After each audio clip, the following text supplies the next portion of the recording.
In this episode, we'll look at how field treatment areas on National Forest System lands changed the intensity of the Caldor Fire and allowed for community defense. But first, what's a field treatment area?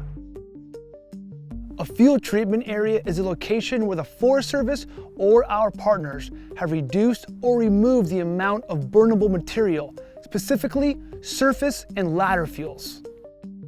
This can be completed by mechanical equipment or prescribed fire, or what we really like, a combination of both.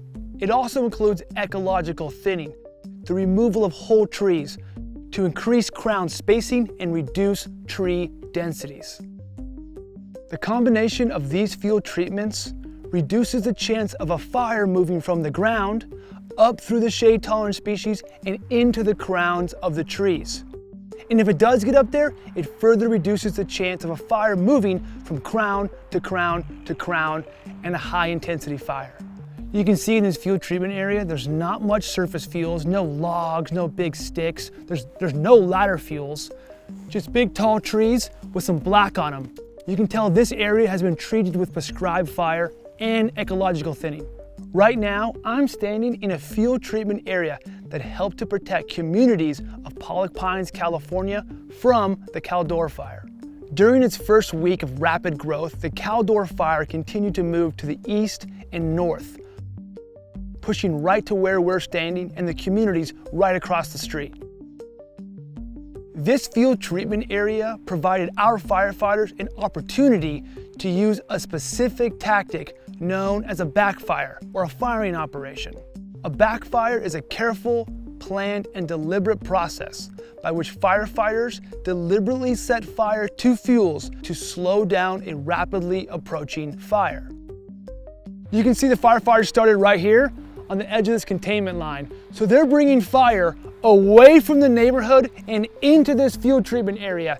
It did burn a little hot, but nowhere near as intense as the head of the fire. And when you look up, the crowns of the trees are all still here. This backfire essentially created a buffer of very little burnable material between the active Caldor Fire and these communities. It takes professional, well-trained firefighters to engage in a firing operation such as this during a dynamic incident like the Caldor Fire. In this case, it was the El Dorado National Forest hotshots, but a key component of that strategy was this field treatment area.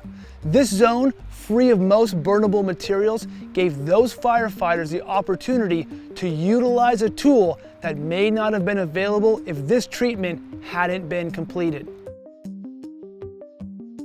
Over a week later, the Caldor Fire spotted into the Lake Tahoe Basin, really close to where we're standing right now. It first spotted in untreated forests, and firefighters on the ground reported extreme fire lengths over 100 feet tall. As the fire approached the communities and neighborhoods of Myers, California, it first had to cross through the field treatment area that we're standing in right now. When a high-intensity wildfire enters a field treatment area, it can significantly reduce the flame length due to the lack of hazardous fuels. That's exactly what happened here. Firefighters on the ground reported a change in flame length from 100 feet outside the field treatment area to 20 feet. This created opportunity, along with bulldozers, to create containment line and directly attack the fire. Not a single home was lost in South Lake Tahoe. You can really see it right here. This field treatment area allowed the flame lengths to come down, so our firefighters could build this containment line to protect these homes. In both of the examples we've spoke about today, it was the bravery and professionalism of firefighters on the ground that protected the specific neighborhoods of Pollock Pines and Myers, California. But it was also the field treatment areas that provided that opportunity. Thanks for watching.